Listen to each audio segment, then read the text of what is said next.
먼저 국민주권정부의 성공을 누구보다 바라는 사람으로서 이 정부 첫 문화체육관광부 장관은 문화예술 창제작 생태계와 체육계, 관광 생태계를 세심하게 파악하고 K컬처 300조 시대를 견인해야 할 막중한 책임을 가진 자리다라고 말씀드리겠습니다.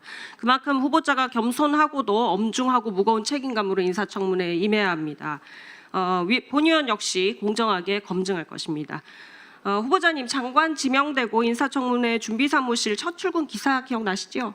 네, 기억합니다. 네, 청바지에 운동화, 테슬라 타고 첫 출근했다라는 내용인데 언론에 다른 장관 후보자들보다 월등하게 많이 기사가 나왔습니다. 후보자께서 기업인인 것은 알지만 역대 장관 후보자 중에서 외제차 타고 첫 출근한 장관 후보자 기사 저는 처음 봅니다. 네, 국민 눈높이에 맞는다고 생각하십니까? 저는 삼가시는 게 옳았다고 봅니다. 그렇죠? 네, 우리나라 문체부 장관은 일론 머스크가 아닙니다. 지난주 월요일에는 약속 없이 본 의원 사무실에 방문을 하셨죠? 갑자기 오시는 바람에 막지를 못하고 그냥 받았는데 본 의원에게 엄중한 시기에 막중한 책무를 맡았다 이렇게 말씀하셨습니다. 그래서 본 의원이 인사검증 맡은 사람으로서 인사청문회 좀 만나는 것이 부적절하다고 생각된다. 아직 장관 되신 게 아닌데 말씀을 더 인사청문회에서도 겸손하게 하셔야겠다 이렇게 말씀을 드렸었죠. 오늘 인사청문회는 제가 드린 말씀 명심해서 임하셨으면 좋겠습니다. 이어서 말씀드립니다. 후보자는 기사를 통해서 현장 전문가들의 우려와 반대가 심하다는 거 알고 계시죠? 예, 한국작가회의 문화연대 등 60여 곳의 문화예술 단체를 비롯해서 여러 단체입니다. 플랫폼 기업의 수장으로서 기업의 이익을 극대화하면서 노동자들 권리 요구는 외면했다. 이런 비판을 받았던 이력 외에 문화체육 관광 일반 분야에 대한 이해나 감수성, 이에 대한 철학이 있는가에 대한 검증이 필요한 대목입니다. 이에 반론을 제기하듯이 2013년 주식회사 들국화 컴퍼니를 자비로 설립했다, 들국화 4집을 제작했다, 총괄 기획을 맡았다는 언론 보도 있었습니다. PPT 주시죠. 제가 그 시인에서 30년 가까이 일을 해서 잘 아는데요. 총괄 기획으로서 당시에 무슨 역할을 하셨습니까? 제가 했던 일은 예전에 들국화 밴드가 만들었던 음반들이 녹음 품질이 별로 좋지 않았습니다. 그래서 새로 만들기로 해서 더블 앨범으로 한 네, 곡은 그것을 총괄 기획이라고 하는가요? 업계에서는 제가 알기로 돈을 댄 사람에게 예우 차원에서 executive producer라는 명칭을 주어서 앨범에 명기해 주기도 합니다. 네.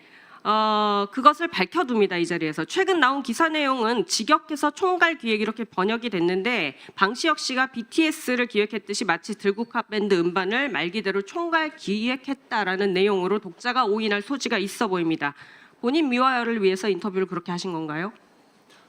아니요, 저는 그 당시에 이 앨범 제작은 들국화 멤버들과 함께 상의하고 제가 같이 네, 총괄 기획을 말씀드리는 건데 그 내용과는 다른 답변을 하고 계시군요.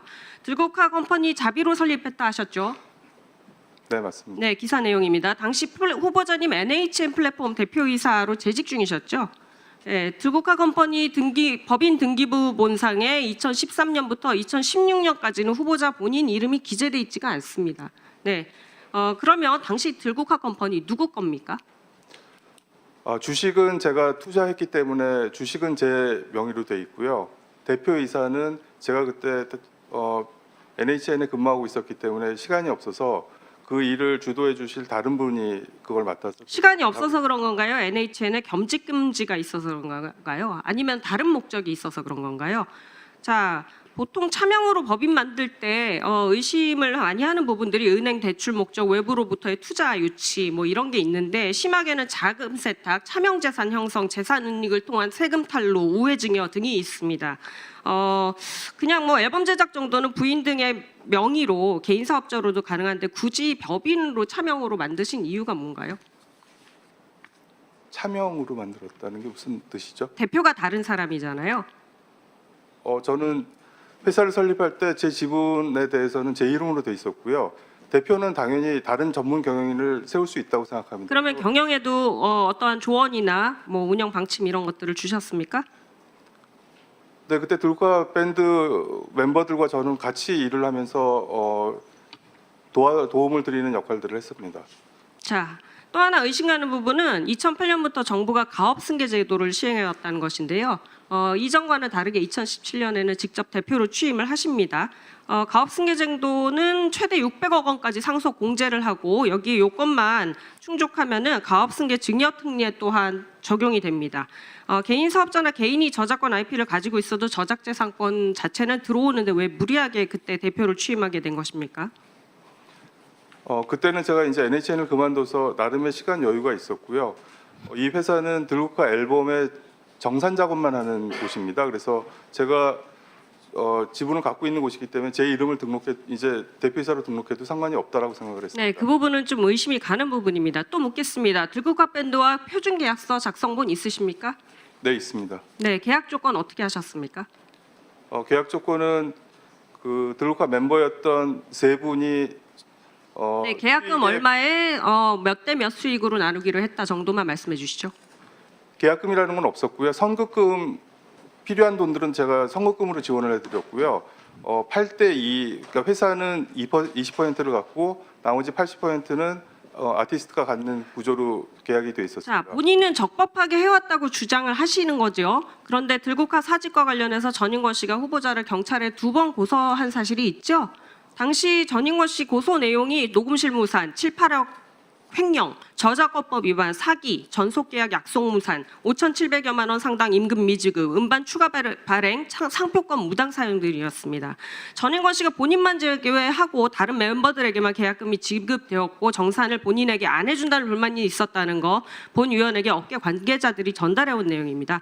또한 본 위원은 전인권 씨 전 부인과의 통화를 통해서 계약서를 쓴 사실이 없고 정식 계약금이라기보다는 몇 차례 나눠서 얼마를 주었다라고 얘기를 들었습니다. 공연 행사 등 정산금도 그렇게 했었다는 얘기 들었습니다.